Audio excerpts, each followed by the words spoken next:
자, 여러분 이번 시간 페이지 193페이지 보실까요? 자, 거기 보시면 세 번째 시설계에 따른 방수공사가 나와요.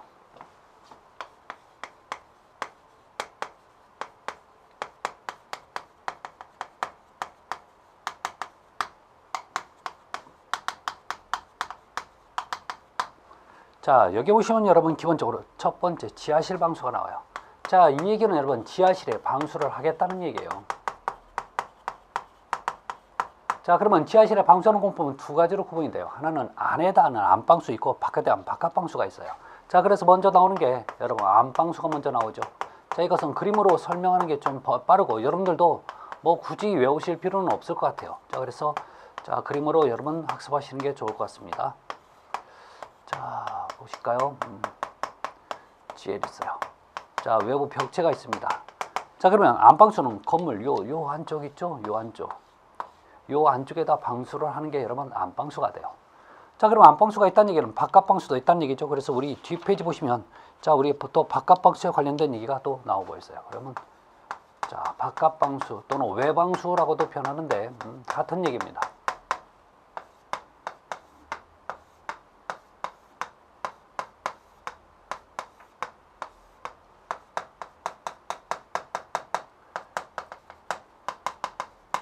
자, 이렇게 있으면 여러분 바깥방수는 이 건물 바깥쪽에 방수라는 거예요. 이렇게. 자, 그래서 어디에 하냐면 밑에는 여러분 여기에요. 즉 어디 위에 하냐면 이렇게 밑창 콘크리트 위에 할 수밖에 없어요. 이게 여러분 바깥방수가 되는 거죠. 그럼 분명히 똑같은 재료. 여러분 지금 이것은요 같은 재료를 이용해서 안쪽이냐 바깥쪽에 얘기하는 거지 다른 재료 아니에요. 자, 이렇게 같은 재료를 안쪽에 바깥쪽에 했을 때 분명히 극명한 차이가 있습니다. 그래서 자, 우리 교재 보시면 여러분 페이지 194페이지 보시면 안방수와 바깥방수의 비교가 나와요. 자, 이 얘기는 뭐냐면 이 두 개는 분명히 다르다는 얘기죠. 자, 사용장수 볼까요? 자, 우리 표 보세요, 표. 자, 그래서 페이지 194페이지 안방수와 바깥방수 비교 나와 있죠. 자, 안방수. 둘 중 어떤 게 더 자, 사용장수냐면 이게 오히려 여러분 깊지 않은 곳이어야 돼요. 자, 이게 무슨 얘기냐면 수압이 적은 곳에 사용되는 거예요. 그래서 수압을 얘기할 때는 이게 수압이 작은 곳, 수압이 큰 곳에 쓸 수 있어요. 결론은 어떤 게 더 잘 버티냐면 바깥방수예요. 자, 그래서 수압이 이쪽으로 왔을 때 여러분 얘는 뒤에서 버티는 게 하나도 없어. 그렇지만 얘는 등 뒤에다 여러분 이 구조체가 뒤에 등을 대고 있기 때문에 버틸 수 있는 힘이 훨씬 더 강한 거죠. 그래서 자, 이 얘기고. 자, 공사. 자, 공사 용이성. 결론은 얘는요. 자, 실내에서 작업하기 때문에 그만큼 쉬워요. 그래서 굉장히 용이합니다. 그렇지만 얘는 복잡하고 자, 사람 손도 많이 가요. 자, 또 쉽게 해서 여러분 얘는 지하 3층 같은 경우는 잘못하면 지하에서 떨어질 수도 있어요. 그래서 층고가 높을수록 그만큼 작업하기가 어려운 게 바깥방수가 되는 거예요. 그 다음에 자, 공사 시기. 자, 공사 시기는 뭐냐면 얘는 아무 때나 상관없어요. 그래서 어떤 조건이 없는데 얘는 본 공사에 선행이 되어야 됩니다.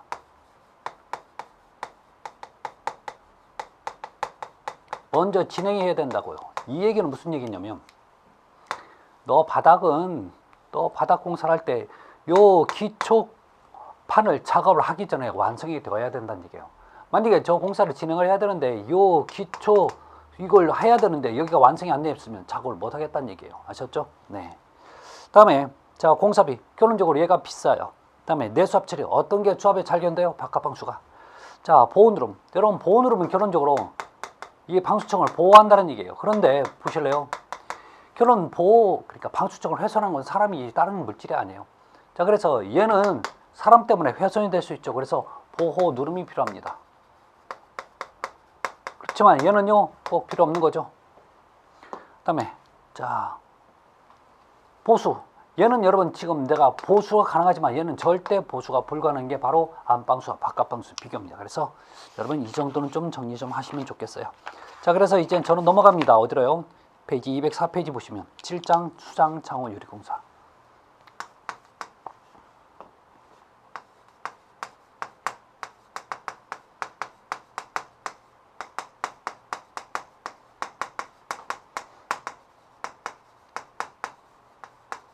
자, 여기에서 여러분 수장이면 손으로 장식한다는 뜻이에요.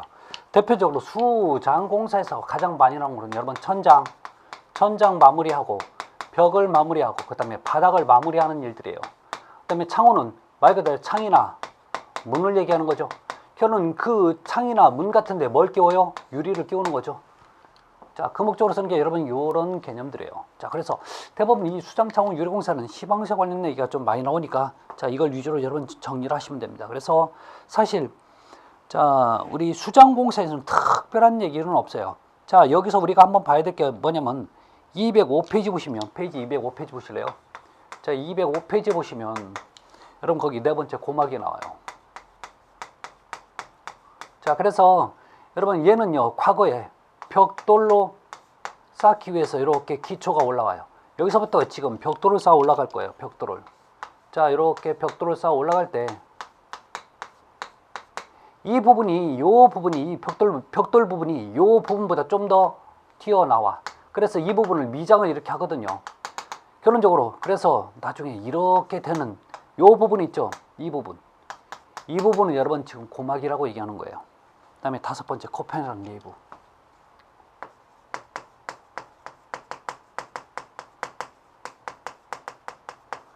이 코페나겐 리브는 여러 가지 형태가 있지만 저는 이런 걸 현장에서 많이 썼어요. 흔히 여러분 쫄대라고 하는 거예요. 이걸 여러분 이렇게 벽면이 있어도 이 벽면을 갖다 이렇게 붙여요. 어떻게 해요? 가로로 붙이는 게 아니라 수직으로 붙여요. 그러니까 이런 것은 어떤 면이 곡면이 돼 있어도 붙일 수 있어요. 자, 그러면 어떤 목적으로 쓰냐면 소리가 여기서 들어와요. 자, 여기가 들어오면 바로 반사가 되는 게 아니라 왜요?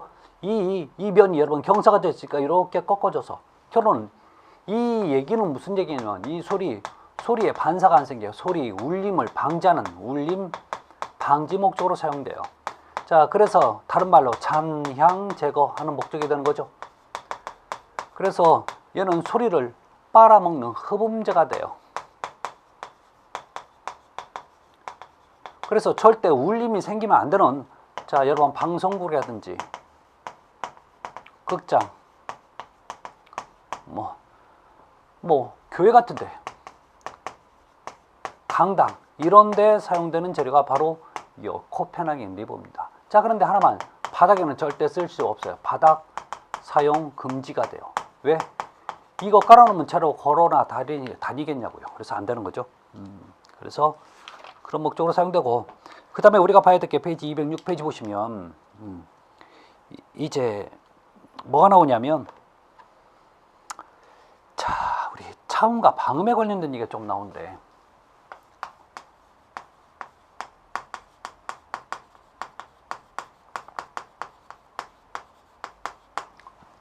자, 여기서 차음과 방음에 대해서 얘기 좀 잠깐 좀 하자고요.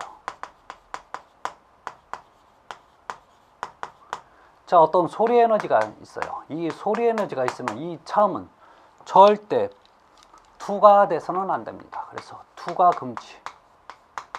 그럼 너 투과는 여러분 관통이 된다는 얘기죠. 자, 그러면 투과를 안 되면 어떻게 해야 돼요? 다시 돌려보내래요. 반사시키래요. 다음에 방음의 개념은 절대 반사되면 안 돼요. 반사 금지합니다. 그러면 너 어떻게 해야 돼? 빨아먹으래요. 흡음. 결론 여러분 소리를 빨아먹는 거랑 방음이랑 같은 개념으로 보셔야 돼요.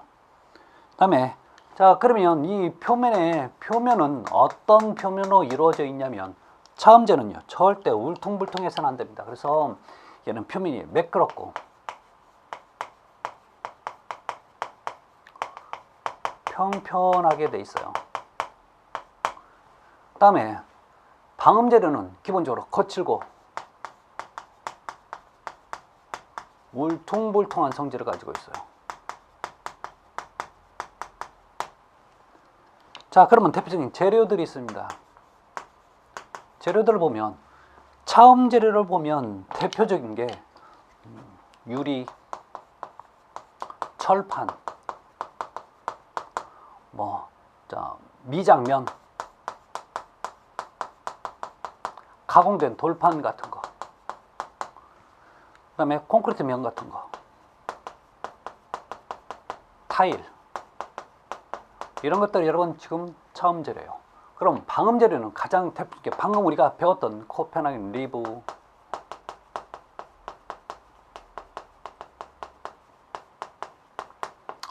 또 하나 자, 우리 여러분 천장에 보면 사무실 천장에 보면 막 지렁이처럼 기어가는 게 만들어놨죠. 이게 흡음 텍스입니다. 그 외에도 여러분 구멍이 뽕뽕 뚫린 유공판이라든지 글라스 울, 유리섬유죠. 이런 것들. 아니면 여러분 스펀지 같은 거. 이런 것들이 전부 다 여러분 소리를 빨아먹는 재료가 돼요. 그래서 차음재는 주로 용도가 어떻게 되냐면 이건 구조용으로 많이 쓰이고 얘는 이 자체가 장식이 돼요. 이런 용도로 많이 쓰는 게 여러분 차음과 방음입니다. 그래서 알고 계셔야 돼요. 자, 다음에 여러분 마루널 쪽매에서 제어 쪽매 좀 잠깐 볼까요? 자, 우리 제어 쪽매 나와 있죠? 제어 쪽매. 자, 널판지를 이었을 때 쓰는 그 이음매를 여러분 쪽매라고 얘기해요. 자, 근데 이 쪽매 같은 경우에 제혀라고 하는 건데 여러분 제어 쪽매 사실 보면 이렇게 생겼죠.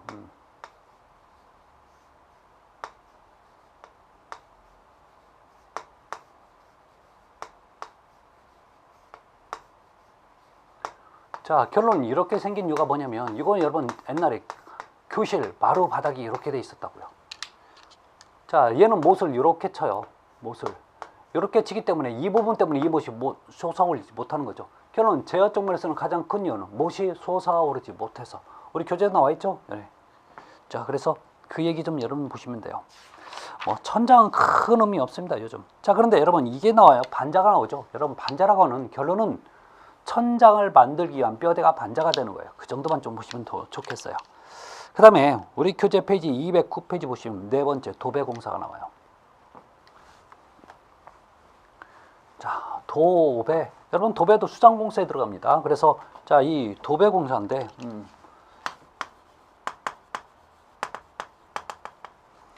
페이지 209페이지 있어요. 자, 여기도 거의 대부분 하는 얘기가 거의 시방세 관련된 얘기입니다. 지금 내용 전체가 시방세 관련된 얘기를 지금 여기다 자, 도입하는 건데요.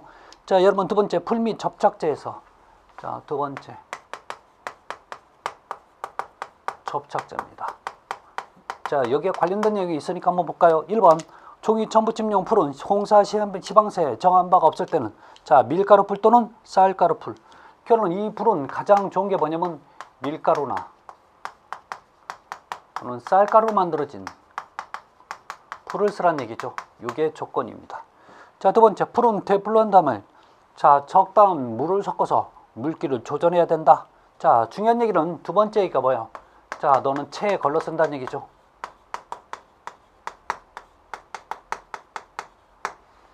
왜요? 덩어리가 있을 거니까 그 덩어리를 빼겠다는 얘기예요. 다음에 정벌 붙임, 정벌 밑붙임 또는 창호지에 쓰는 풀은 백색의 맑은 색을 써야지. 만약에 노리끼리 하면 나중에 그 창호지가 누런색으로 변질이 돼요. 그래서 그런 거죠. 자, 네 번째 풀은 필요할 때 방부제를 넣어 썩지 않게 하고. 여러분 네 번째 보면 방부제 넣으라고 말라고요. 방부제 사용하라는 얘기죠. 그래서 방부제를 필요한 때 사용을 하라고 나와요. 이 표현을 여러분 좀 알고 계셔야 돼요. 방부제는 사용하래. 아셨죠? 다음에 자, 얼음 풀은 쓰지 않는다. 자, 얼음 풀은 사용을 금지합니다. 절대 끈적임이 없어져요. 자, 그렇게 하시면 되고 여러분 7번 볼까요? 자, 두꺼운 종이 장판지 등은 여기에 두꺼우니까 잘 안 붙을 거란 말이에요. 그래서 여러분 장판지도 하나요? 여러분 옛날에 한지 장판이 있었어요. 좀 두꺼운 한지 장판. 그 얘기를 하는 거예요. 그래서 두꺼운 종이 장판지 등 물 뿌려두거나 풀칠하여 2시간 정도 방치한 다음 풀을 칠하여 고르게 하여 붙인다. 7번 얘기는 결론 자, 두꺼운 한지라든지 자, 두꺼운 장판지 같은 거 이렇게 두꺼운 종이는 기본적으로 자, 물이나 풀을 묻힌데 몇 시간 있다 쓰라고요? 2시간 후에 사용을 하라는 표현. 그래서 요 2시간 알아두시기 바랍니다. 그 다음에 주의사항이 나옵니다. 페이지 210페이지 보시면.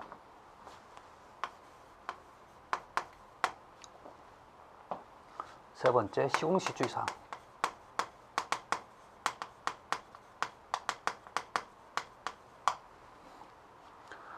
자, 시공시 주의사항. 기본적으로 여러분 도배 같은 경우에는, 즉 도배지 같은 경우는 너무 추우면 좀 작업하기가 어려워져요. 그래서 어느 정도 따뜻하게 유지를 시켜주라는 얘기가 1번에 나오죠. 그래서 도배지의 보관 장소 온도는 항상 5도 이상으로 유지해야 된다. 잠깐 보실래요? 이게 어떤 공통상의인데 여러분 항상 얼기 전에 온도는 0도씨로 잡으면 안 돼요. 왜? 0도씨는 여름은 얼음이 언다는 개념을 가지고 있어요. 그래서 여러분 항상 최저 온도는 어디든지 마찬가지예요. 최저 온도는 여러분 5도씨, 대부분 5도씨야. 또는 4도씨, 이렇게 둘 중에 하나가 나와요.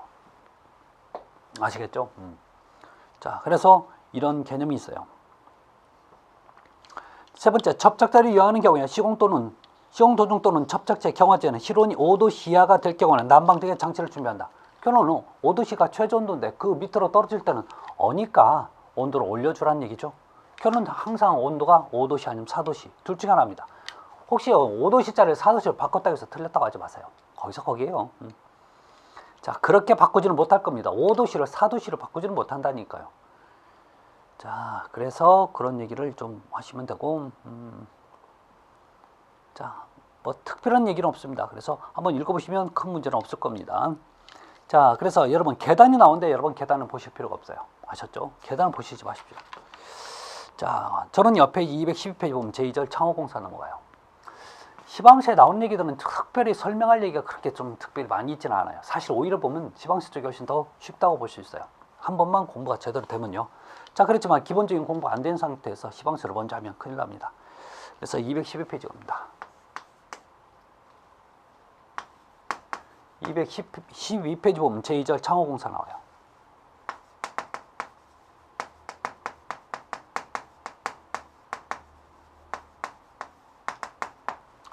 창호공사.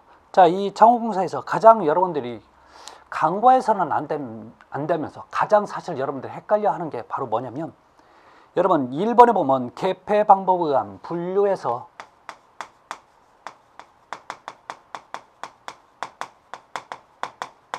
문의 종류가 나와 있죠.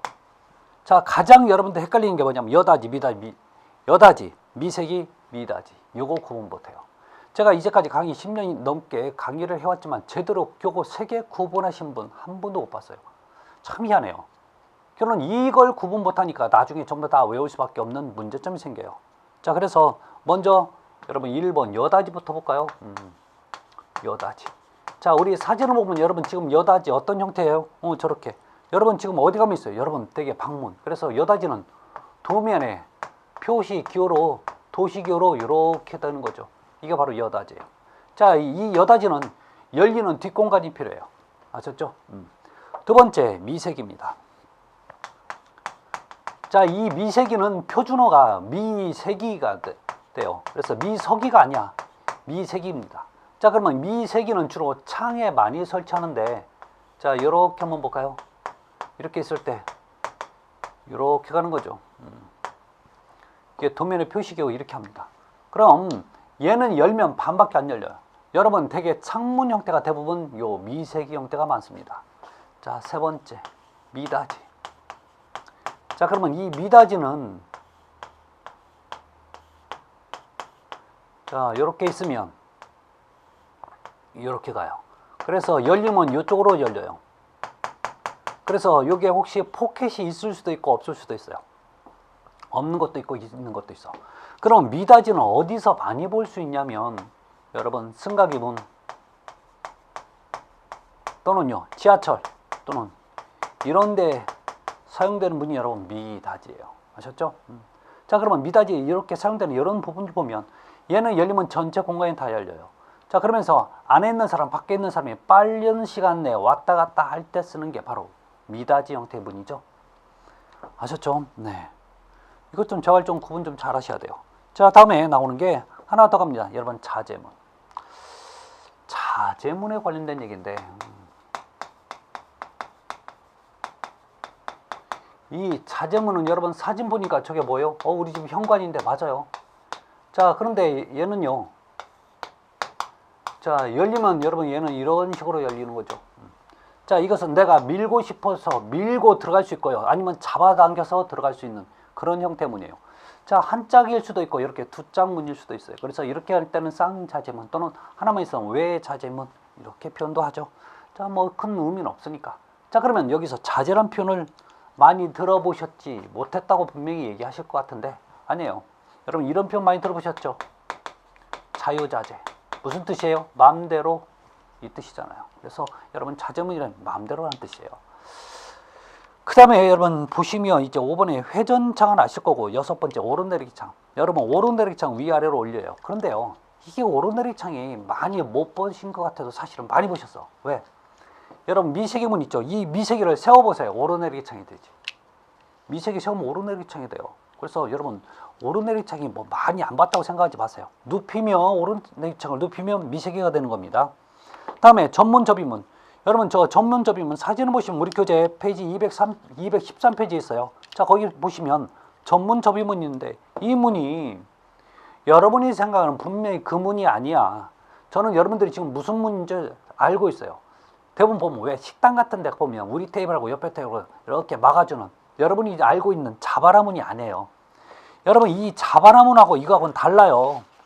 왜? 우리 교재 219페이지 보실래요? 여러분 219페이지 보시면 아코디언 도어라고 사진이 있어요. 하단에 밑에 있죠. 결론 이게 여러분들이 알고 있는 식당에서 칸막이 해주는 거잖아요. 이 문은 여러분들이 일본말로 뭐라고 얘기해요? 자바라. 자바라가 일본말이에요. 아셨죠? 에이, 주름이냐 주름. 문제는 이 문이 여러분 전문 접이문이 아니에요. 아코디언 도어라고 분명히 말씀드렸어요. 그러면 다시 213페이지 넘어가서 전문 접이문은 시내버스 앞문처럼 좀 접어지는 문 있죠. 이렇게 문짝이 좀 커야 돼요. 이게 바로 전문 접이문이에요. 왜 이런 문 같은 데는 왜 1층에 식당가에 가면 여름철에 테이블이 바깥으로 나오기 위해서 그 유리 창문을 갖다 벽에 밀어서 붙여갖고 접어버리는 문, 그런 형태의 문, 좀 문짝이 좀 커야 돼요. 아셨죠? 대표적인 게 여러분 옛날에 지금은 없지만 병풍이라고 들어보셨죠? 병풍. 병풍처럼 여러분 문이 이렇게 접어지는 형태, 좀 병풍은 좀 이렇게 크죠? 그런 형태입니다. 그래서 잊지 마시기 바랍니다. 다음에 그 밑에 나온 여러분 213페이지 보시면 사진 있죠? 양판문과 플러시문. 결론적으로 여러분 양판문은 옛날에 창고라든지 부엌 요 용도로 쓰는 건데 이 양판이라는 얘기가 넓은 판이라는 뜻이에요. 자, 밑에 플러시문이 여러분 댁에 있는 방문이 플러시문이에요. 결론 이런 문제입니다. 양쪽에 합판을 붙인 문, 무슨 문? 양판문 하면 큰일 나요. 결론 여러분 댁에 방문이 양쪽에 안쪽과 바깥쪽 합판을 붙였죠.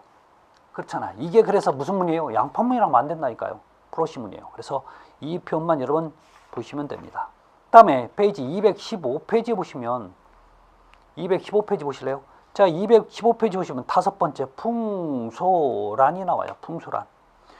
자, 이 풍소란이 뭐냐면 그림이 저쪽 뒤쪽으로 넘어갔네요. 여러분 217페이지 보면 풍소란에서 그 그림이 나와 있죠. 이쪽으로 왔으면 좋았을 텐데. 결론 그 풍소란, 여러분 검은색 부분은 칠해진 부분이 풍소란이에요.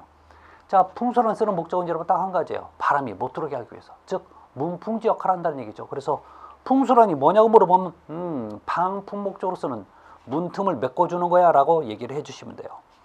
자, 그래서 그 정도만 보시면 되는데, 자, 우리 교재 218페이지 잠깐 볼까요? 페이지 218페이지.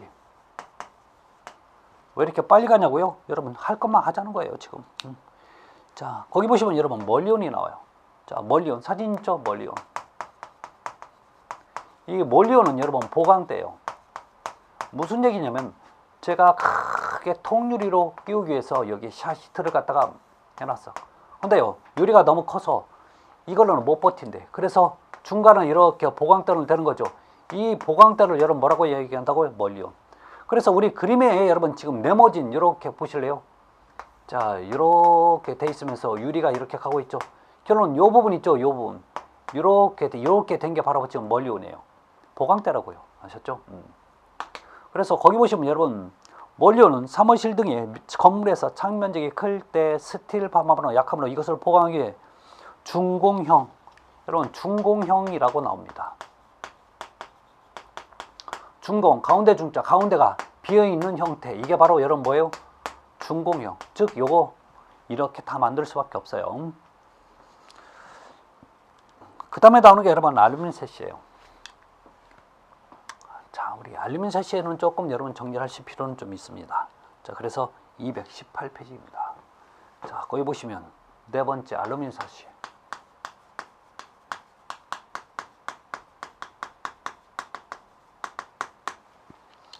자, 여기서 이 알루미늄 사시란 표현도 나오지만 알루미늄 창호라고도 나와요.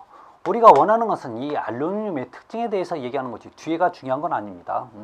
자, 그럼 이 알루미늄에 관련된 얘기를 하는데, 자, 기본적인 특징 좀 갈게요. 첫 번째. 자, 여러분, 이 알루미늄 같은 경우에는 첫 번째 특징 중에 하나가 비중이, 무게가 철의 3분의 1 정도밖에 안 돼요. 자, 이 철의 3분의 1 정도라고 하는 것은 이게 무슨 뜻이냐면 그만큼 가볍다는 뜻이에요.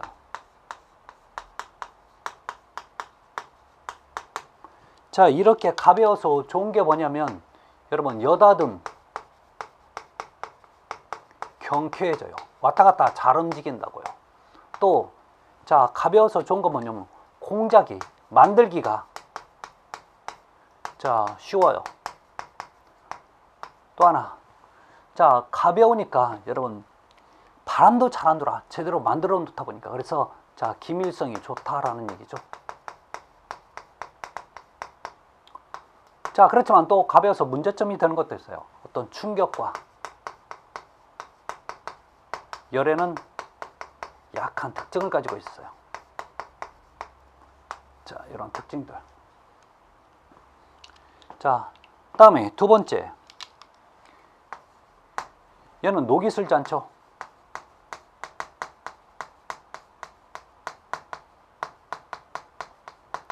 결론, 녹이 슬지 않는다는 얘기는요, 얘는 쉽게 얘기하면 오래 쓴다는 얘기죠. 그래서 내구성이 크다. 똑같은 편으로 수명이 길다. 이런 표현을 쓰죠. 자, 세 번째. 얘는 알칼리에 약합니다.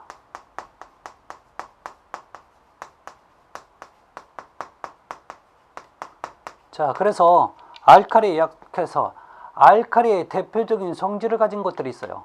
자, 그게 뭐냐면 알칼리의 대표적인 성질을 가진 게 콘크리트나 또는 모르타르, 또 시멘트, 석회 이런 것들이에요. 결론, 얘들과 직접 접촉을 금지시켜야 돼요. 자, 그러면 너는 여기에 사용하고 싶으면 어떻게 하냐? 자, 사용하고 싶을 때는 방식 피복을 해야 돼요. 이래서 사용되면 돼요. 자, 네 번째. 얘는 이온화 경영체가 이온화 경향차에 대한 부식이 발생돼요. 자, 이게 무슨 얘기냐면 여러분, 지금 이온화 경향차가 큰 게 있고 작은 게 있어요. 크다는 얘기는 얘는 부식이 잘 된다는 얘기고, 이온화 경향차가 작다는 얘기는 부식이 안 되는 거예요. 자, 이건 각각의 금식들 보면 여러분 기본적으로 알루미늄 볼까요?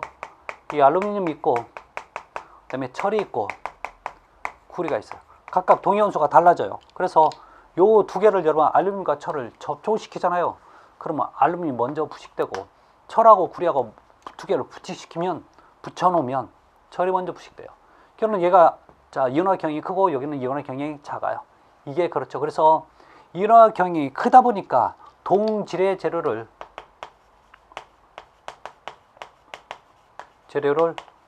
사용을 해줘야 돼요. 자, 하나 더 가요. 얘는 또 염분에 약합니다. 염분이 뭐예요? 소금기. 부식이 돼요. 그래서 염분과 접촉을 금지시켜야 되는 그런 특징을 가지고 있는 게 알루미늄입니다. 그래서 자, 알루미늄에 대해서는 여러분 기본적으로 꼭 정리 좀 부탁 좀 드릴게요. 자, 그래서 여러분 5번에 보면 특수문들이 나와요. 특수문. 자, 이 특수문들은 여러 가지 특수문이 있는데 여러분 1번에 보면 무태문. 우리가 흔히 해서 강화도라고 하는 거 있죠. 이게 바로 여러분 테두리가 없다고 해서 무태문입니다. 자, 5번에 보면 에어도어가 나와요. 여기 에어도어는 뭐냐면 예를 들어서 가장 대표적으로 많이 설치되는 게 대형 마트 같은데요. 대형 마트는 사람들이 출입이 굉장히 빈번하거든요. 그래서 여러분 우리가 출입문을 만들어놔도 그 출입문이 항상 열려 있으니까 예를 들어서 여름에는 냉기가 안에 분명히 있어요. 이게 밖으로 유출될 수 있고 겨울에는 따뜻한 온기가 밖으로 유출이 됩니다. 이걸 문이 항상 닫혀 있어야 그게 유지가 되는데 그게 항상 열려 있다 보니까 바람으로 그 유출을 막아주는 게 바로 에어도어, 에어 커튼이 되는 거죠. 그 정도만 보시면 될 것 같습니다. 자, 그러면 여기서 중요한 게 뭐냐면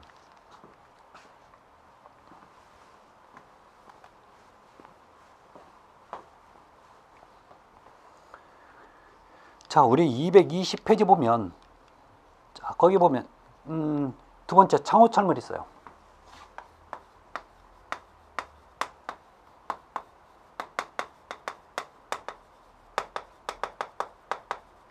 철물이에요. 여러분 얘를 하려고 여러분들 여다지, 미다지, 미세기가 뭔지 꼭 알아두셔야 된다는 얘기예요. 자, 그래서 거기 보시면 자, 세 번째 여러분 레버토리 인지 나왔죠.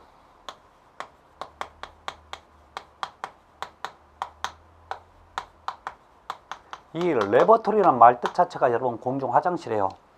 그러면 이 레버토리 인지는 현재는 공중 화장실이라든지 또는 공중 화장실 또는 공중 변소 또는요 공중 전화박스 있죠.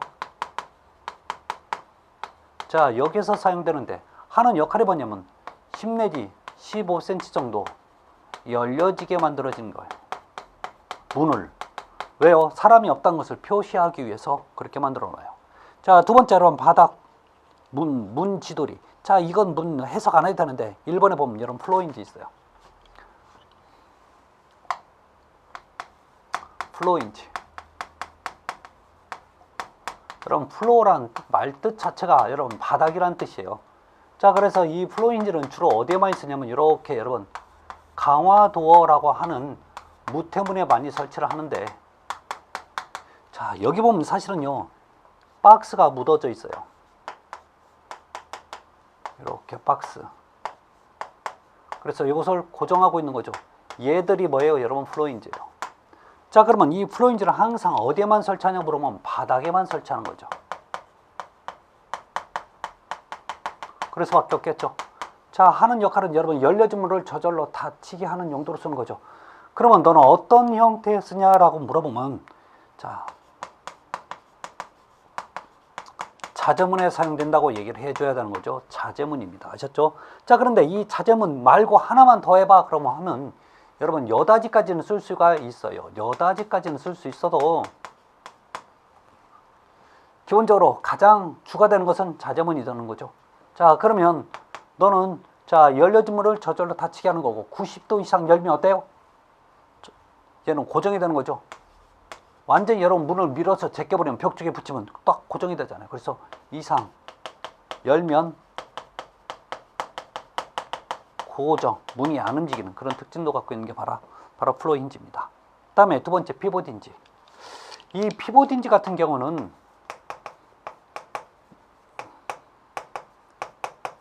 다른 거 없어요. 중량의 문에 사용돼요. 중량문. 무거운 문이란 뜻이에요. 그래서 사실 여러분 요 위에도 고정되어 있는 건 피봇 힌지예요. 피봇 힌지. 그 외에도 여러분 되게 집에 들어갈 때 보면 쇠문 있죠. 방화문. 거기에도 사용되는 게 바로 피봇 힌지가 됩니다. 자, 세 번째 나오는 게 여러분 뭐냐면 도어 클로저.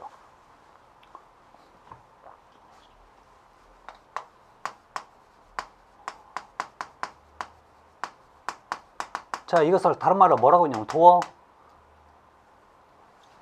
체크라고도 하죠. 자, 그러면 이 도어 체크는 여러분 많이 보셨을 거예요. 자, 얘도 하는 역할이 대부분 열려진 물로 저절로 닫히게 하는 장치 맞죠?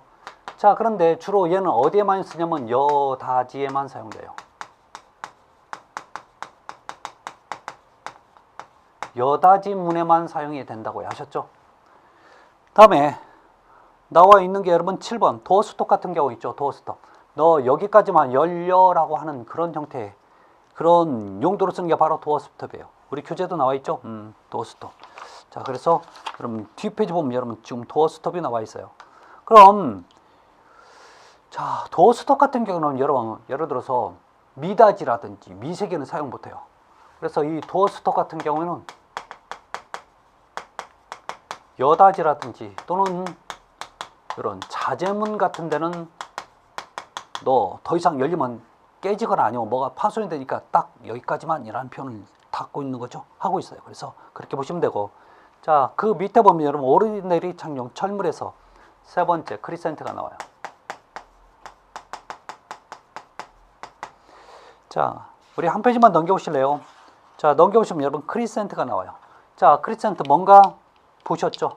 그러면 이 크리센트 같은 경우는 주로 어디에서 쓰냐면 여러분 미세계라든지, 미세계를 세우면 뭐가 된다고요? 오르내리기 창. 창에 사용되는 게 여러분 크리센트입니다. 그래서 그 정도만 보시면 될 것 같아요. 그 다음에 여러분 222페이지 우리 교재 사진을 상단에 보면 여러분 뭐가 있냐면 도어 행거가 나와요. 자, 그러면 이 도어 행거는 여러분 전문 접이문 있죠? 접이문의 이동장치가 바로 도어 행거예요. 다시요, 도어 행거는 여러분 접이문의 이동장치입니다. 자, 그래서 자, 이번 시간은 여러분 여기까지 하고 다음 시간은 유리공사에 대해서 말씀 좀 드릴게요. 여러분 수고하셨습니다. 감사합니다.